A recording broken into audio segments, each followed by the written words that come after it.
Bueno, estamos en las últimas 72 horas de campaña electoral. Hoy por la noche vamos a tener el debate más importante de todo ese proceso, que es el debate en la red de Globo de Televisión, la principal cadena de televisión acá en Brasil. Hay un clima mezclado, ¿no? Hay un clima de mucha movilización, mucha felicidad, mucho optimismo, mucha esperanza, especialmente, claro, por parte de los apoyadores de Lula y del PT por la perspectiva de retornar al comando del Estado. Y por otro lado, también mucha tensión, porque no está muy claro cuál va a ser la reacción de Bolsonaro y de sus seguidores después que se anuncie el resultado el próximo domingo. Hay una expectativa, una posibilidad de que Lula pueda ganar en primera vuelta, pueda salir electo ya en primera vuelta sin la necesidad de un balotaje.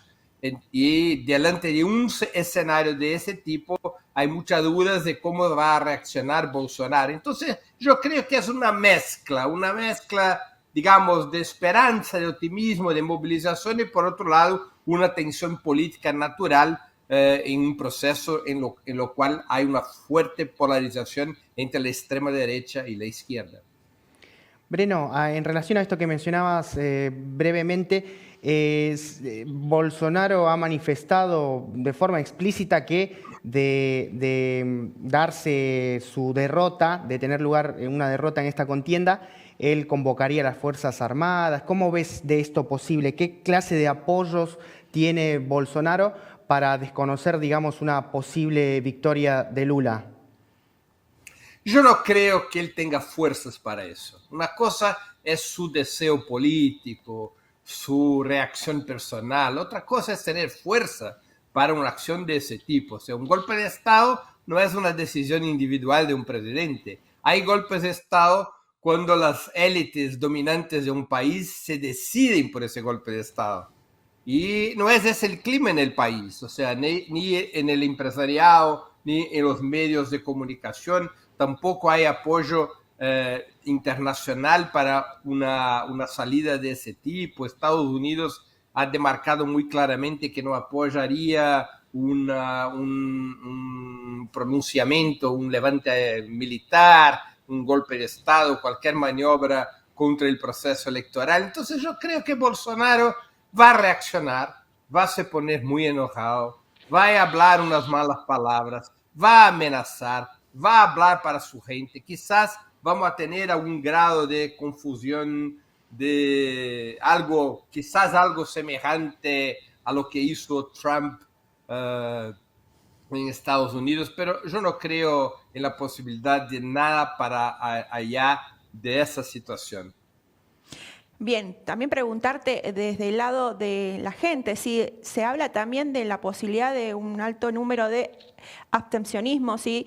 De no presentarse a siquiera a votar. ¿Vos por qué crees que esto puede ser posible y por qué se está hablando de esto ahora en estas elecciones tan importantes para Brasil?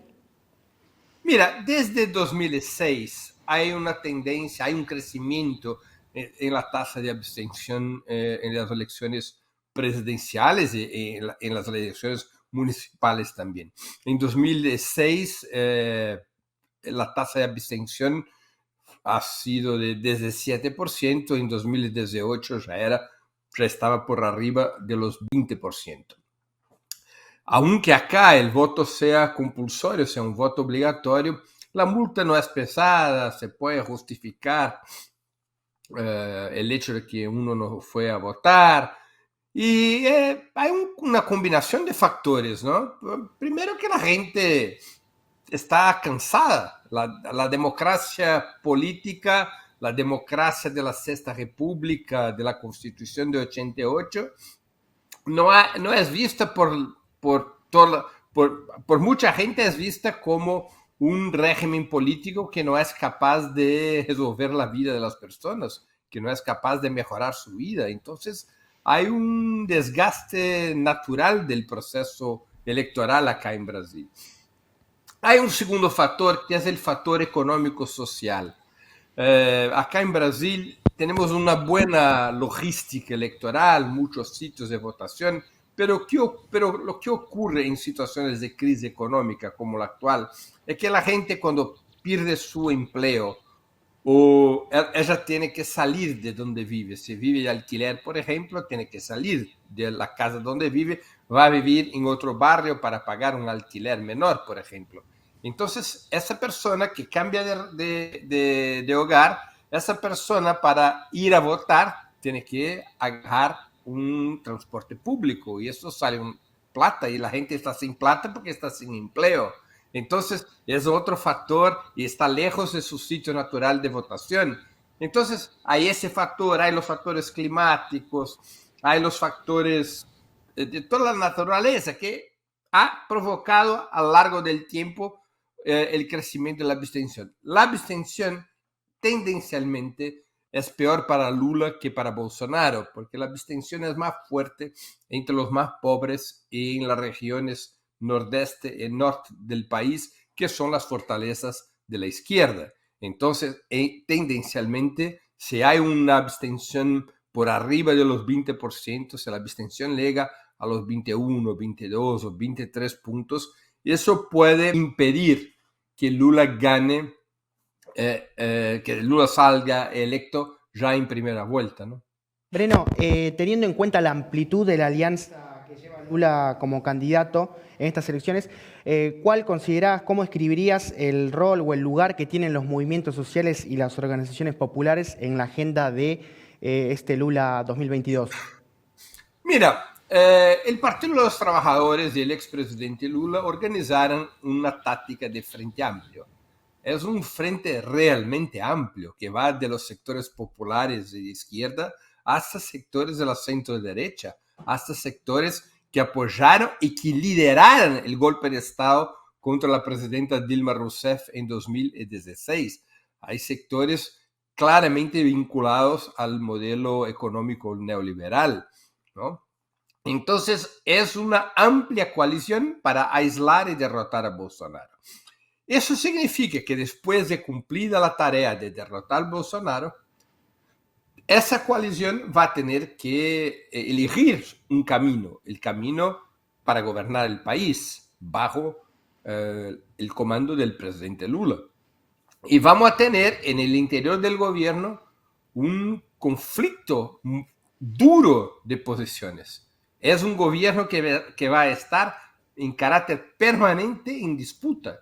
Y los movimientos sociales que van a tener sus espacios en el gobierno van a tener que defender sus banderas, sus reivindicaciones, su programa. Entonces, esa es la característica que va a tener ese gobierno, ese tercer gobierno del presidente Lula, un gobierno en disputa. Los movimientos sociales, ¿qué otros desafíos se encuentra ahora Lula si es que gana en estas elecciones en Brasil? Mira, hay desafíos de todos los tipos. La situación de Brasil es una situación muy compleja de un punto de vista económico, social y político. En esos años después del golpe de 2016 hubo una destrucción de las instituciones, de la economía, de la situación social, de las conquistas sociales de los trabajadores. Acá hubo un retroceso económico-social muy fuerte, incluso con la desindustrialización del país, o sea, el país se ha debilitado mucho en términos estructurales. Entonces, el expresidente Lula va a tener que reconstruir el país. Para unos, reconstrucción es volver a la Sexta República, o sea, volver incluso al modelo neoliberal moderado que ha sido la política económica de los años 90 con Fernando Henrique Cardoso, por ejemplo. Para otros, reconstruir el país es transformarlo, o sea, implementar determinadas reformas como la reforma de los tributos y la reforma financiera y la reforma agraria, que son reformas estructurales que tendrían como lógica romper con el modelo neoliberal. Entonces, esa situación del país va a ser muy tensa. La pesadilla no termina en la noche del 2 de octubre o en el 30 de octubre. Yo creo incluso que ganar las elecciones es la parte más fácil del trabajo del expresidente Lula. Eso es relativamente tranquilo si comparado con lo que viene después, que es gobernar el país y tratar de ponerlo en una ruta de distribución de renta y riqueza, de reconstrucción de las instituciones democráticas contra una extrema derecha que va a seguir muy activa. Es una extrema derecha, es una corriente neofascista de masas que tiene fuerza política, que tiene capacidad económica y que van a seguir con mucha influencia en el país, ¿no? Bolsonaro se pierde el domingo, pierde con 1/3 de los votos. Es mucha cosa, ¿no? Y tiene mucha influencia en los sectores militares, en los sectores empresariales, especialmente en las fracciones más hegemónicas, en las fracciones hegemónicas del empresariado, como la ganadería, la mineración, los plantadores de soya, ¿no? Entonces es una situación compleja que el presidente Lula va a tener que combinar su legendaria capacidad de negociación con una capacidad de movilización popular para presionar las instituciones por los cambios que él propone al país. Recordémonos que acá lo que va a ocurrir ese domingo ahora, el 2 de octubre o el 30 de octubre, si hay un balotaje, es una situación contradictoria en términos electorales. Yo creo que Lula va a salir electo. Es una tendencia casi irreversible de que Lula sea el próximo presidente del país, o ahora el 2 o el 30. Pero la izquierda no va a tener mayoría parlamentaria. La izquierda no va a tener, o sea, los partidos realmente de izquierda, que son el PT, el PSOL y el PCdoB, todos juntos no van a tener más que 110, 120 sillas y una cámara baja de 513 diputados. O sea, no van a tener poco más de 20% del Parlamento. Entonces, además del Parlamento, hay el problema militar, de unas fuerzas armadas muy vinculadas al bolsonarismo, hay el problema del poder judiciario, del sistema de justicia, que también está, bueno, claro, muy en contra del PT, a un punto tal que ha llevado al cárcel el expresidente Lula.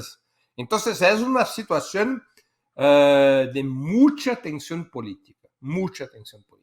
Muy brevemente ya, para pensar en términos regionales, estas elecciones tienen expectantes no solamente a los brasileños y brasileñas, sino también a la Argentina como su principal socio comercial. ¿Qué modelos podrían vislumbrarse según los resultados de estas elecciones?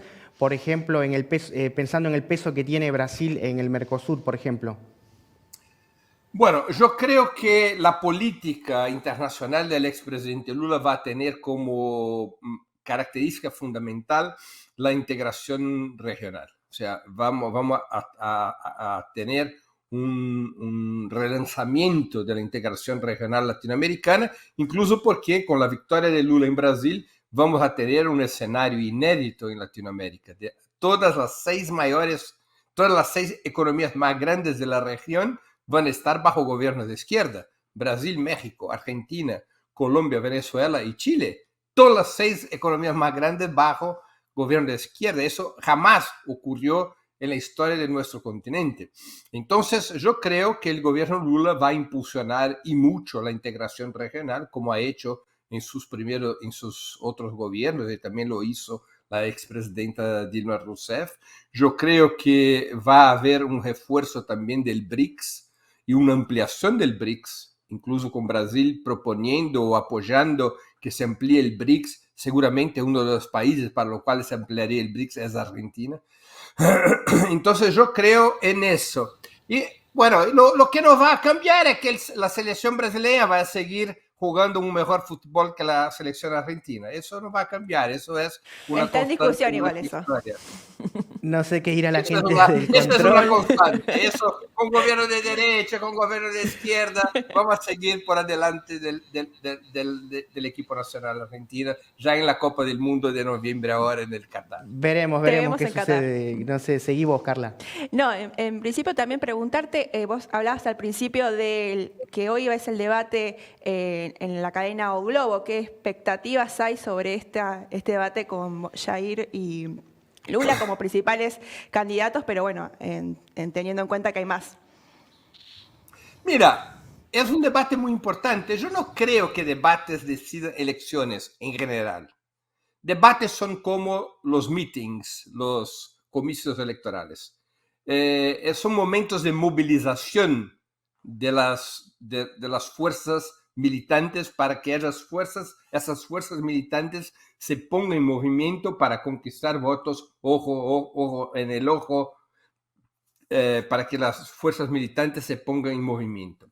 Pero estamos en una situación atípica.